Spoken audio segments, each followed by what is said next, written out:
I'm live at the scene where an accident took place just behind me. This is 1700 North and 450 East in Coles County, near Humboldt. This is where a van and a bus collided, carrying special needs children. This intersection can get pretty busy, and EIU student Matt Ochoa says although he's never had any accidents, he believes that vehicles and pedestrians could do a better job of paying attention. I'm on Lincoln in Coles County, and tow trucks have been busy all day. Just since we've been on this road, we've seen at least 3 cars pulled out of the ditch. Coleman says having snow removal in the village of Garrett is extremely important. Just in January, his wife was pregnant and she was almost due. He could barely back out of his driveway due to an 8-foot snowdrift.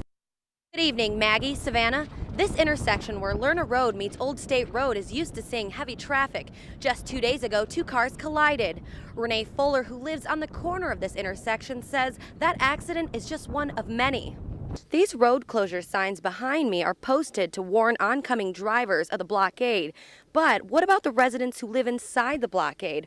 One resident, Teresa Easton, says it's inconveniencing, but she has her own way around the problem.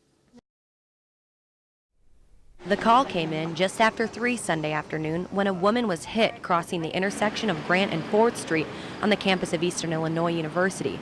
The victim, EIU student Alexandria Ward, was airlifted to Carl Foundation Hospital in Urbana. Charleston Police Lieutenant Brad Oyer says they did speak with a witness who saw the whole thing happen. The officers on the scene did speak with one witness in particular who was able to give a general description of the vehicle, a green full-sized vehicle. This intersection can get pretty busy, and EIU student Matt Ochoa says although he's never had any accidents, he believes that vehicles and pedestrians could do a better job of paying attention.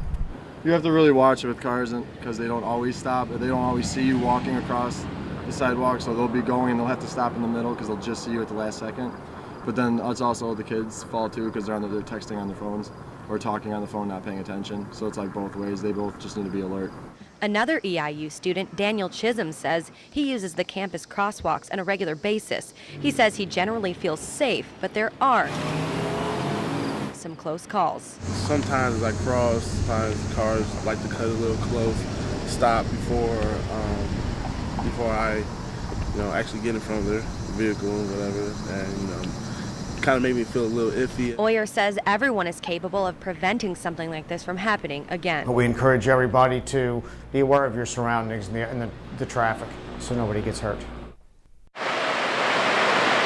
This winter has thrown blankets of snow, sheets of ice, hours of freezing rain at us, and now many residents are preparing for floods. Director of Coles County Emergency Management Agency, Dan Ensign, says the county needs to be aware of the possibility of flash flooding. They need to listen to the TVs and the radios for those warnings, and they need to be prepared to move. Ensign says when flash flooding happens, especially around the Embera River in Charleston, his first priority is people and their safety. This water will be swift, and it could just wash you right on down the river with it. Don't make the crossing. If it looks like it's not safe, then it probably isn't.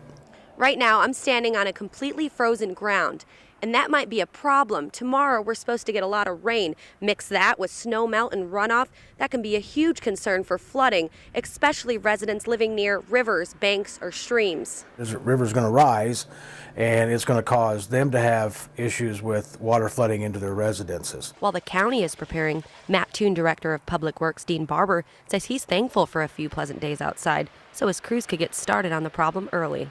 This week we've been out cleaning all the storm drains around town so that the water has a place to go. In Coles County, I'm Brittany Borthwick, reporting for WEIU Newswatch. It was kind of hurtful and just very embarrassing, I feel, for the most part, because it was such a thriving location where it was a lot of Black-owned businesses and all that, and all of that is gone now. And I kind of feel like it's kind of just showing again with how they kind of look at the Black community, that we can't stick together, we can't peacefully protest. De'Ara Townsend went to middle school in Ferguson for 2 years, and when Townsend visited the St. Louis suburb last weekend, she says things didn't look the same. My mom's best friend still actually stays where we used to stay, and she just recently told my mom how she has not slept in 3 days because she's so fearful of the people who are coming from the outside area in to take away, and she also has kids to raise in the neighborhood. Townsend says despite the damage already done, she was relieved to see community members coming together to rebuild. Going back to some of the burned down buildings or people whose buildings had been trashed, they were coming back together, painting, trying to get those windows and cleaning up the community. So while Ferguson is trying to put itself back together, so are communities around the nation, including Charleston. Tonight, a community meeting is planned on Eastern's campus to draw attention to the events surrounding the death of Michael Brown, a meeting De'Ara plans to attend.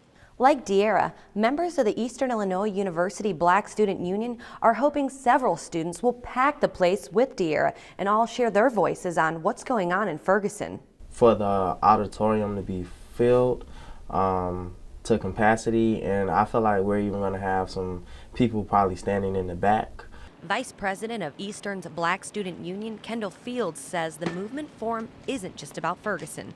Bring unity on a campus, not even with just the African Americans, but all cultures here on campus.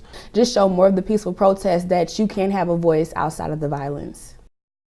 Twice I've seen cars where they run into each other and on their top and their side, and the police out here writing the accidents. People get hurt. They just don't watch the corners. Humboldt resident Harold Good says he's driven these rural roads in Coles County for over a decade and has witnessed countless accidents. Good says since the corn is so tall, he takes extra precaution when coming to an intersection. I'll be driving to work and I'll be a 1/16 of a mile from the intersection, starting to slow down, and all of a sudden cars will just buzz by. People just don't watch. When on the road, you have to inch out pretty far into the intersection just to see around the tall corn. Almost all four sides of the intersection have corn that can reach up to 10 feet, and that can be a huge problem for drivers on these rural intersections. And it was a problem last Wednesday when a van collided with a school bus carrying special needs children. Coles County Officer John Close says it was neither the van nor the bus's fault, but the accident happened because both parties couldn't see around the tall corn. Good says several years ago, these intersections were even more dangerous than they are now. I've even seen some of them planting all the way into the ditches because the corn's worth quite a bit of money, and they want to use every square foot of acreage they have. Just got to be careful, and it happens because it can happen to you. A local university announces they've hired a new president. The University of Illinois says 62-year-old Timothy Killeen will replace current president Robert Easter. Finally, on this Monday, Hello Kitty cuteness takes over Little Tokyo in downtown Los Angeles. Over the weekend, the city hosted the first Hello Kitty fan convention. Mattoon police arrest a man they say broke into dozens of vehicles. 21-year-old Tevin Trueblood of Arthur was arrested early yesterday morning in the 600 block of Woodlawn Avenue. If you serve your local court system as a juror, your pay could be going up.